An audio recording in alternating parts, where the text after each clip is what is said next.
morning, everybody. Buenos dias.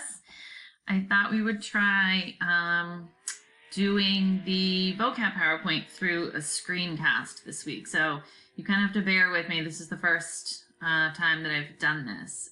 So we'll see how it goes. So part of your assignment this week is to fill out 2 vocab lists, right? And they're both on the health unit.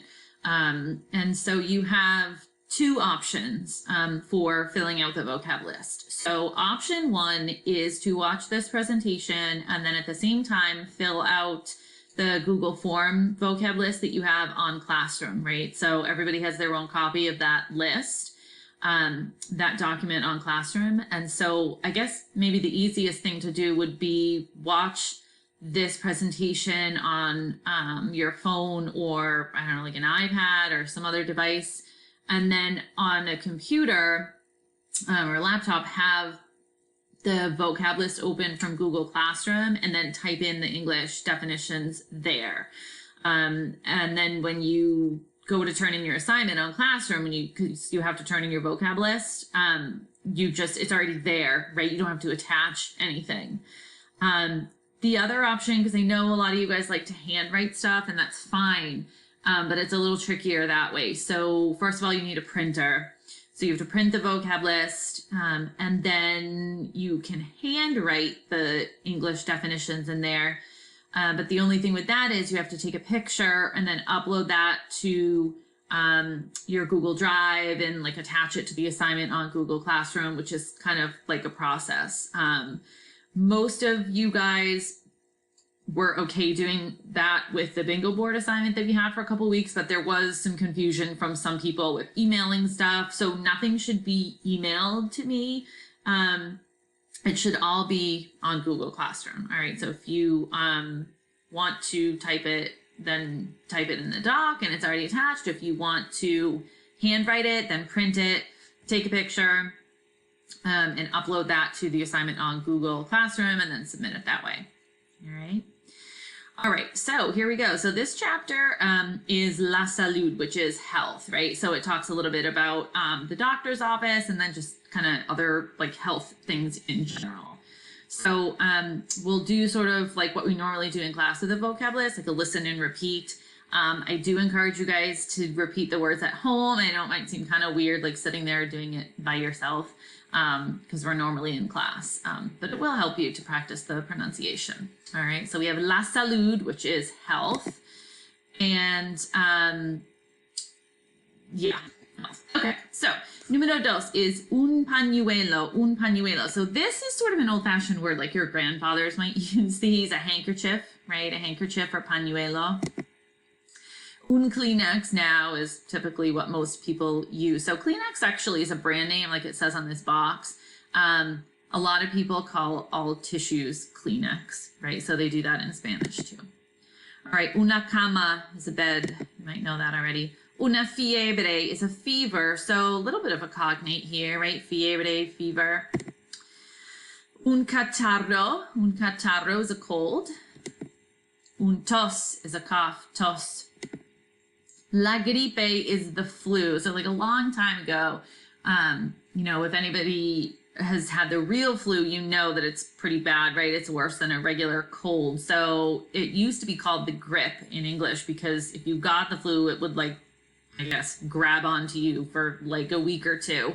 And you kind of had it for a long time. So that comes from English, la gripe. El dolor is a pain or an ache. So this lady looks like she's having a headache here.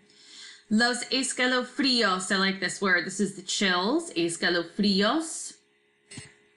La garganta, throat.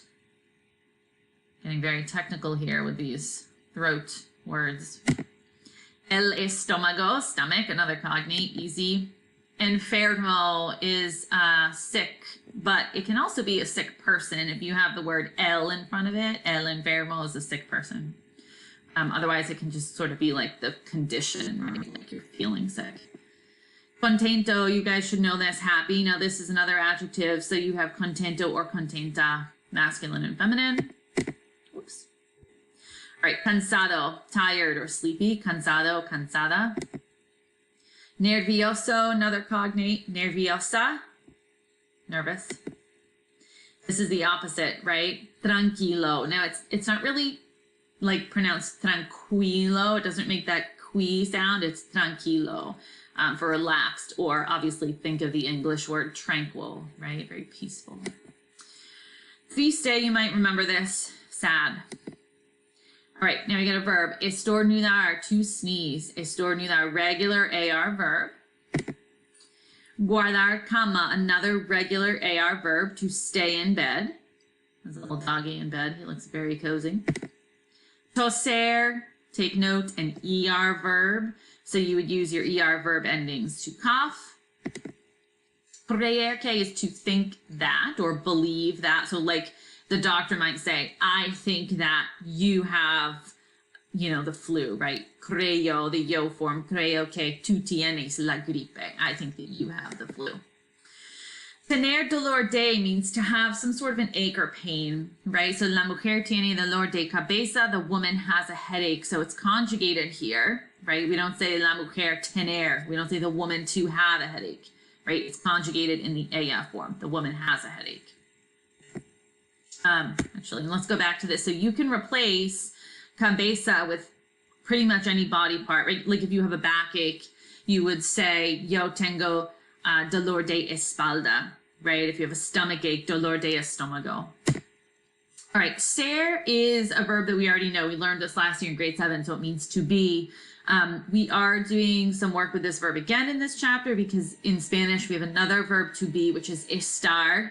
And they're used at 2 different times, which we will get into a little bit later. All right. So here's estar, here's the kind of rhyme to help you remember it. So how you feel and where you are, that's when you use estar.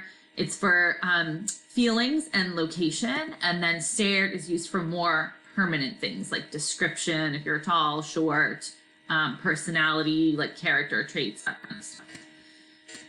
All right. Estar de mal humor, to be in a bad mood. And the opposite, estar de buen humor, to be in a good mood. This person looks very happy. Confetti. Estar resfriado is to have a cold. The feminine version, resfriada, right? It's actually an adjective, so it's funny kind of phrase here. All right, ¿qué tienes? So this means like, what's wrong with you, which is sort of sounds like mean. So you could say, what's the matter? Or like, what do you have? Technically is what it translates to, because tener means to have. But it's basically if someone's asking, like, what's the problem? What's wrong?